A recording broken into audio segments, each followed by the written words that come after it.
Hi everybody, I'm Dr. Christina Fuhrmann. I teach music history here at Baldwin Wallace, and I'm also heavily involved in the Riemenschneider Bach Institute and the Baldwin Wallace Bach Festival, especially in my role as editor of our Bach journal here on campus. Today I'm going to share a little history of the Riemenschneider Bach Institute and the Bach Festival and the person responsible for both, Dr. Albert Riemenschneider. The Baldwin Wallace Bach Festival is the first collegiate Bach festival in the United States. Its beginnings are rooted in the passion for Bach of Dr. Albert Riemenschneider. Dr. Riemenschneider was one of the main people involved in the founding and direction of the Conservatory of Music at its very beginning in 1898. Dr. Riemenschneider first began to love Bach as a young organ student.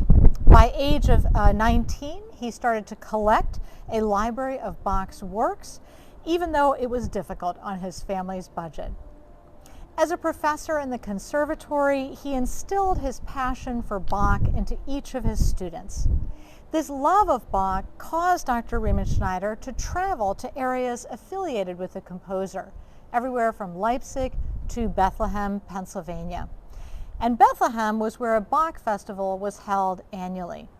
On the way home to Berea from Bethlehem in 1932, Dr. Riemenschneider and his wife, Selma Marting Riemenschneider, decided that the community of Cleveland should have its own Bach festival at Baldwin Wallace.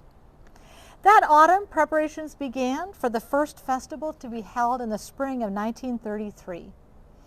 Albert Riemenschneider handled the artistic aspects of the festival, and Selma Riemenschneider the fiscal aspects. Scores used for the planned performances were ordered from Europe and meticulously hand-bound by Dr. Riemenschneider. This practice continued for years to come. The first Baldwin Wallace Bach Festival proved successful, with a performance of 2 concerts that drew audiences from across the United States and even Europe. Since that time, Bach festivals have been annual events at Baldwin Wallace. In 1936, Dr. Riemenschneider instituted a 4-year cycle that rotated through Bach's 4 large choral works, the B minor Mass, the St. Matthew Passion, the St. John Passion, and the Christmas Oratorio. The hope was that students would have the opportunity to delve into each of these works during the 4 years of their undergraduate study. In its almost 90-year history, the Baldwin Wallace Bach Festival has programmed not only these large choral works, but more than 80 Bach cantatas, the Magnificat, the motets, the Brandenburg concertos, the list goes on, as well as compositions by more than 30 other composers. Since 1975, all works at the Bach Festival have been sung in the language in which they were written, with an English translation provided for the audience. Beginning in that same year, Bach Festival choirs and orchestras were reduced in size to be more similar to what Bach may have used. The festival also has an educational aspect. Throughout its history, lectures have been presented by such eminent Bach scholars as Hans T. David, Alfred Dürer, Robert Marshall, and Christoph Wolff.